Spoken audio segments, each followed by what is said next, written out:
I don't know what's wrong with these politicians. Kung tatawagin ho natin, hindi ko maintindihan. Sila ho, yung mga politikong ay gumigewang-gewang or sinasabi ho natin dito, sila ho yung sinasabing atras abante o di naman kaya perma bawi, laban bawi, and all of a sudden, makikita mo magbabago. Abay, teka muna. Nauso ho yung sinasabing dagdag bawas, bawas dagdag sa boto ho yan pagdating sa eleksyon, pandadaya ho yun. Pero dito ho sa sinasabing, abay, laban! Tapos abay, bawi. Pagkatapos, ang kanilang mga forum na parang niloloko yung tao, sa media magsasalita. Pero nung sila ho'y pinag-uusapan pa lang ho yung, ito ho yung Anti-Terror Act, ito ho yung pipirmahan na lang ho, nasa palasyo na ho, okay? Okay, lumaki ho yung issue nito ng ito na ho'y pinag-uusapan na ho sa Kongreso, sa mababang kapulungan, and then pinag-uusapan din ho sa Senado. Anong pagkaiba ho ng ginawa ng Senado at sa Kongreso? Sa Kongreso, mga boss, of course, nagsimula doon sa kanila at pagkatapos, ito ho, sa Senado, of course, iba ho sa Senado, ano? So, bear in mind, yun hong mga author dyan, biglang, ayoko na maging author, pero pinarmahan ho nila. All of a sudden, na ito na ngayon, pipirmahan na lang ngayon. Anong pagkakaiba? So, sinasabi nila, abay, teka muna, binabawi na ho namin yung ating pagpirma dyan. Ayaw na namin. Sino niloloko nyo? Lelo nyong panot, lokohin nyo. Pipirmahan nyo, pagkatapos ngayon, babawiin nyo sa media ang labanan. Pag-isipan niyo muna bago kayo pipirma, mga bossing dyan sa Kongreso. Ngayon, may dahilan ba kayo para sasabihin, binabawi namin, mini-withdraw namin, mababago niyo pa ba? Ngayon, na pinasan nyo, pinorward nyo sa Senado. Anong ibig nyo sabihin? Dinagdagan bawas? Anong ibig sabihin? Nagkaroon ng sinasabing magic? Hindi yung sinasabing, yun ang inyong pinarmahan? Pinag-uusapan ho rito, yung Anti-Terror Act. Napipirmahan na lang ho, mga boss. Inaantay na lang. Ngayon, babalangkasin pa yan sa Malacanang. Pag-aaralan pa yan ng Pangulo. Titingnan pa ng Pangulo kung ano yung mga bagay na medyo ayusin dyan. Ngayon, bakit ho natin pinag-uusapan? Yun hong demeanor, yun hong kinikilos ng mga politiko ho natin. Bawi. Binabawi na namin. Sino ho yung mga nagsasalitang binawi na namin? Nilagdaan ninyo, tapos babawiin ninyo. Ano to? Kayo ba'y nagpapatawa? Yung mga sinasabing, pumirma kami, pero hindi naman yan gusto namin eh. Ganon. Ibig nyo sabihin, binago, nabago. Abay, teka muna. Well, ibig nyo sabihin, dinagdagan, binawasan. Or, dinagdagan para paigihin pagkaroon ng sinasabing safeguard. Sino may sabi niyan? Di si Ping Lacson, di sila Soto, di yung mga nag-approve niyan sa Senado kasi nanggaling dyan sa ibaba, taga-taos, tinaas. Tapos ang ginawa nila na hindi nyo ginawa sa Senado, nagkaroon sila ng ito'y consultation or ito'y patawag, imbitasyon. Ano yung imbitasyon na yun? Imbitasyon sa sektor ng akademya na hindi nagpakita. Imbitasyon sa oposisyon na kasama mismo rito si Risa Hontiveros, abay, nagdagdag pa siya ng kanyang mga, amendments na idinagdag naman. Sino pa to? Imbitasyon sa iba na human rights, which is basically the safeguard dito, kasi una dito, ang human rights, ang makakaalam, nagpakita naman. So ngayon, nung naipasa na, ang ginawa ng Senado, nagpatawag pa sila, nagpatawag ng mga grupo, akademya, oposisyon. Risa Hontiveros, will you please stand up? Pagkatapos kinuha yung panig ng ibang sektor, human rights, nagpakita rin sila doon, nandoon. Abay, inanyayahan sila na tingnan at pagkatapos, ano ba ang kinakailangang amyenda ninyo sa akademya? Wala nang pakita. Ngayon, nung wala nang napakita, ibig sabihin, hindi ko interesado, so everything is okay. No opposition. Ang opposition kasi, pag nandoon na lang, pag medyo kayo'y nag-o-oppose, yung sa media lang kayo magsasalita, hindi ganon. Importante rito, kung mag-o-oppose kayo, first, pa'y magpatawag ng sinasabing sa Senado, tinawag yung mga grupo, dapat nagpakita kayo o representante ninyo para narinig at para nadagdagan. Ngayon, ito, aprubahan na lang. bigla kayo magsasalita, hindi kami boboto, tinatanggal ko na. Mababago nyo ba? Kundi ba naman kayo mga sangkaterbang mga kulang-kulang? Yung nga naman mga politiko natin, I'm sorry, am I sounding a little bit irritating sa inyo? What do you call, sabi ni Lacson, what do you call a lawmaker who votes in favor of a bill without first reading and then withdraws their support for the same bill that they have not read? What the F? Ano to? Sabi, ito tanong ito, binabasa ko, tatagalugin ko para hindi ko kayo mag-nosebleed. Sabi nag-tweet ho si Lacson dito, sabi in Pilipino, pero ano ang tawag niyo roon sa mga mambabatas na bumoto ng pabor doon sa sinasabing panukala pa lang, ito'y draft pa lang, na hindi man lang binasa at pagkatapos nilarga, inaprubahan? Kulang-kulang ang tawag ko dyan, Senator Ping. And then, babawiin yung kanilang lagda o suporta doon sa panukala na kanilang pinarmahan at ipinasa at pagkatapos, ang problema, hindi nagbasa. Ano kayo? No read, no write? O tamad lang kayo? That's exactly what's happening, mga boss. So, linawin ho natin, hindi ako parang bumabanat dito. Let me just talk to you kay isa. Isa ho rito na kasi nagiging problema, boss, ganito Ang ginawa nila, bakit sa umpisa pa lang, wag na kayong pumirma, bakit kayo, author pa kayo, Biason sa Kongreso, Salceda, o sino-sino pa ngayon.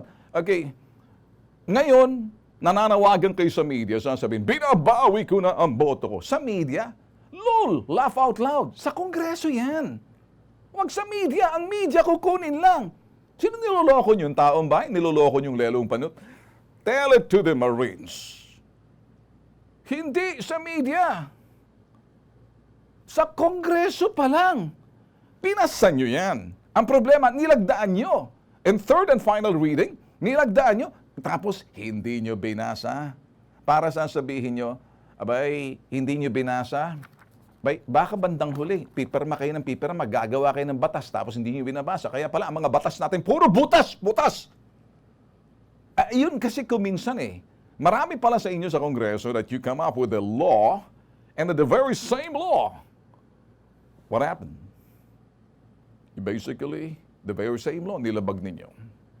Kasi hindi nyo pala binasa. Kaya, ibinabawi ninyo mga boto ninyo, pero sinasabi nyo sa media, itong binabawi ninyo, kayo mismo naglagda dyan, nakakahiya, hindi ba? And then, tapos sasabihin nyo sa media na wini-withdraw ninyo ang boto ninyo. Ginagawa nyo siguro palaruan ng media, Akala nyo siguro ang media, mga sangkaterbang, mga kulang-kulang nakapareho nyo, kulang sa ginagawang hakbang. Hindi ko sinasabang kulang-kulang sa pag-iisip. Kaya sa susunod, mga bossing, kung kayo boboto sa inyong mga kongreso, sa Senado, isipin nyo na talagang pag binoboto rin, maasahan ba natin to? O baka naman samplang to, bawi. Lagda, bawi. Hindi tayo mararepresentahan nito ng tama. Ngayon, tingnan natin, suriin ho natin yung sinasabi ni Joey Salceda. Kasi ito ho yung bagay na pinag-uusapan natin. Just listen carefully. Kasi baka malito ho kayo. Ang dami hong kiyaw-kiyaw. Tayo ho, okay. Kay Joey Salceda, mga boss, okay? Well, gusto kong tingnan yung kanyang sinasabi. Sa balita ho to, kaya binabasa ho natin. Kasi I don't want. Si Joey Salceda, mga boss, ayan ho. Isa siya sa sinasabing binabawi niya yung kanyang yes na vote doon sa sinasabing, abay, ito ngayon, malaking issue, widely publicized bill. With the same, yung kanyang sinasabi niya ngayon na ito, bang minadali raw nila. Okay, pero deliberations that had been rushed, kung ganon, ibig mo sabihin na presyo ka, kaya pumirma ka. Think. And then, isa pa to si Representative Raffy Biason. Sorry. Originally, a sponsor of the bill, si Raffy Biason.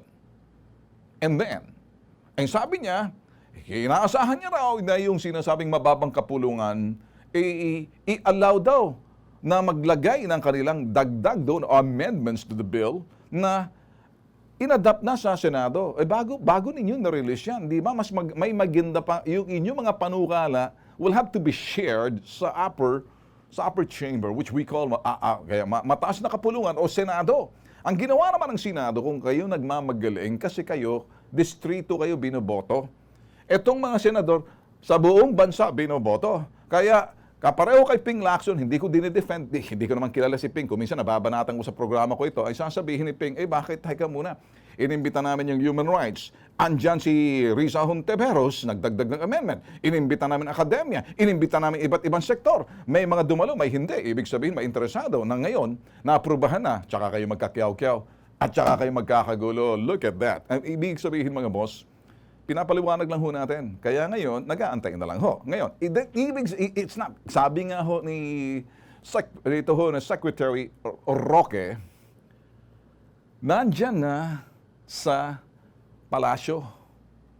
Hindi ibig sabihin, pipirmahan agad ni PRRD yan, ni President Duterte. Ang ibig sabihin niya, maaring susuriin pa yan, maaring balangkasin pa yan, para patibayin pa yan, para man, hindi ibig sabihin babawiin ang Pangulo, hindi pwedeng bumawi niya at ibabasura. Na hindi, pinasa niyo yan, kayong gumagawa ng mga batas. Kaya, eto pa mga boss, mas mahigpit pa.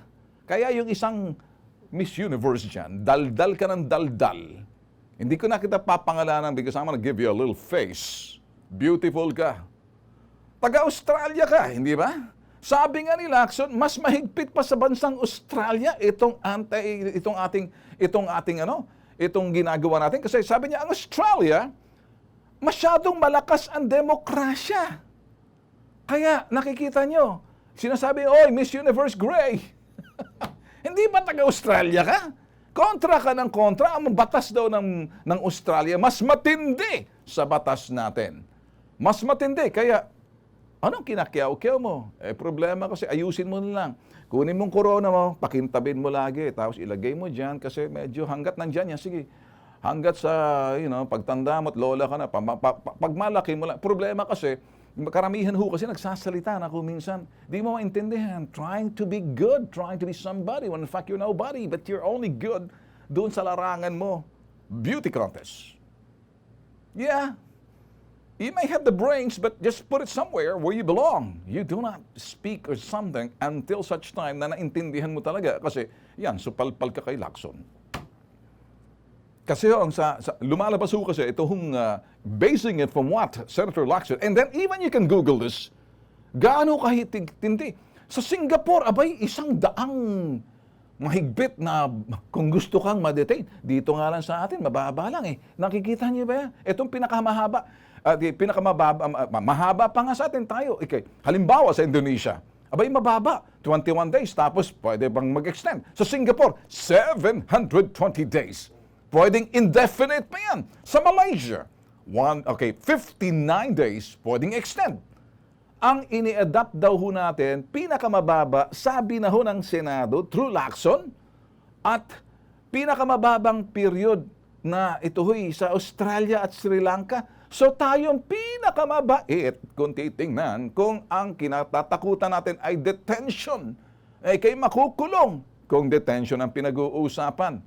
Kasi nandyan naman yung human rights. Human rights agad ang unang makakaalam dyan at hindi po pwedeng ang human rights pasos. Hindi naman natutulog sa pansitan ng human rights. Laging dilat yan. Kahit na nagkakamuta-muta ng mga mata nila, kung minsan sa sobrang muta ng human rights, hindi na nakikita yung mga victims lagi sa suspect. Ngayon naman, dito sa mga party na to, well, of course, the human rights will have to be there and they made their moves also nung nagpatawag and then nandoon sila present. Nandoon ka, Risa Hontiveros. Kaya si Risa hindi masyadong nagsasalita. Sinabi niya, nag-absent kami ng amendment.